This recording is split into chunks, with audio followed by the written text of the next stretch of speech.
Tired of certain people seeing everything you post on Facebook? We're about to show you how to become a privacy ninja and hide your posts from specific people in just a few simple steps. First, let's create a new post. Write what you want to share, like you normally would before you hit that post button. Look for the audience selector. It usually says public, friends, or something similar right below your name. Click on that. A menu will pop up with various options to hide your post from specific people. You want to choose friends except. Click on that.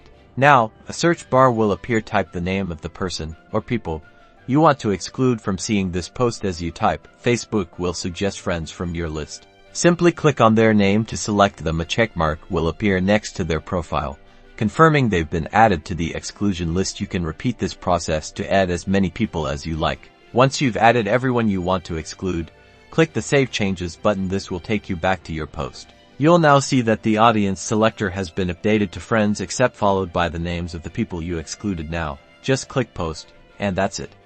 Those specific people won't see this post in their newsfeed. You've successfully controlled who sees your content.